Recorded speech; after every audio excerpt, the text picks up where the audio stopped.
we welcome you to the residency of your colleague, the late Flight Lieutenant General Rawlings.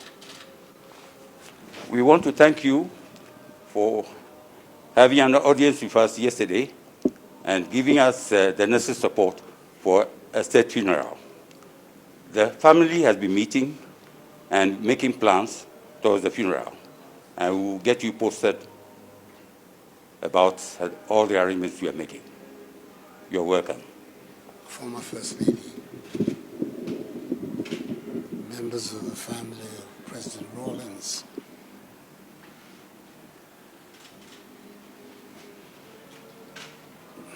my presence here is for obvious reasons. Like the 30 other million people of Ghana, we were all shocked yesterday to hear that our first president has gone to meet his maker.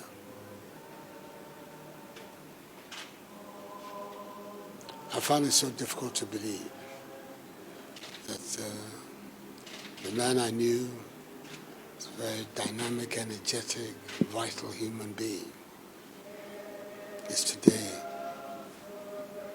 a corpse. But then it's an experience that will come to each one of us in our turn. The Almighty's own choosing. It's not our choosing, it is of His. So when I heard the news, I had the Chief of Staff make contact with you to let you know that who he was, the position that he occupied in our nation, and his contribution to our country, his development and history, his obsequies, his departure, has to be the responsibility of the Ghanaian nation. They are going to be writing volumes and volumes about his contribution to Ghana. Whatever be the case, his passage at the leadership of our nation will not be forgotten. So I let the Chief of Staff indicate to you that I felt it was also appropriate that the formal announcement of his death be that of the responsibility of the President. And it's on that basis that I announced to the country his passage.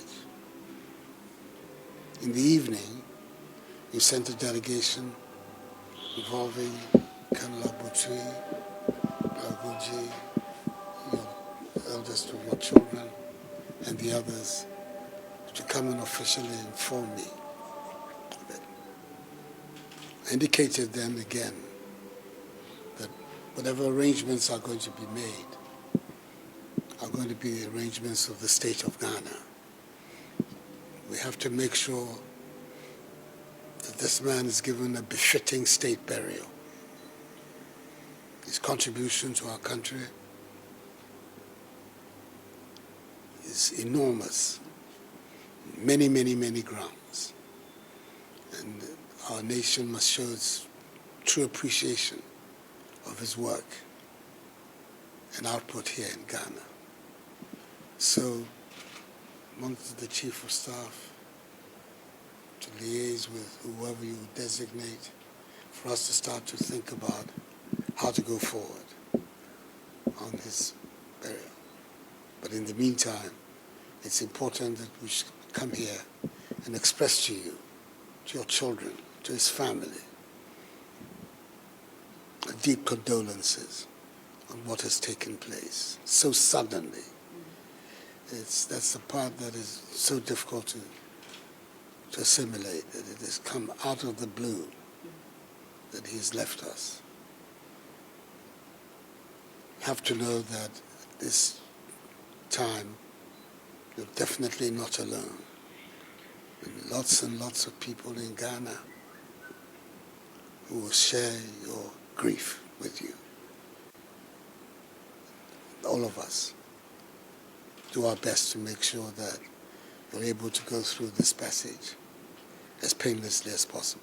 It will not be painless, but as painlessly as possible.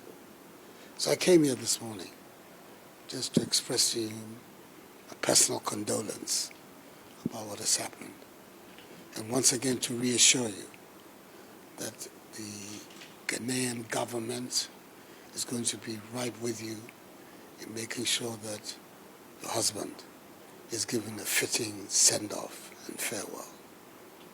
So this is the purpose of my visit here. And I'm here, as you can see, with the Vice President, his wife, the Second Lady, Chief of Staff at the Office of the President, the Chairman of our party, the New Patriotic Party, my own brother is here as well, and our Ambassador in China, as well as the Deputy Chief of Staff in my office, National Security Advisor, General Ochre. All came together to come and express our sympathies and condolences to you, your children and family.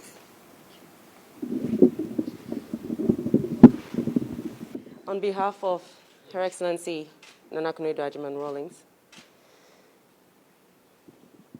the widow of His Excellency Flight Lieutenant Jerry John Rawlings, and the family, I stand here to thank you and your delegation for this show of support and for the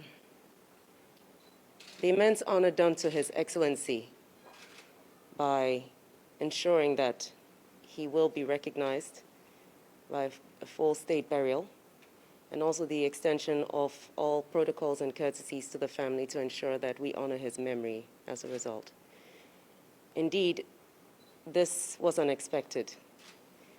I suppose, on the one hand, he managed to send his mother off first, which was one of his concerns, which he made a point of mentioning in his tribute to his late mother.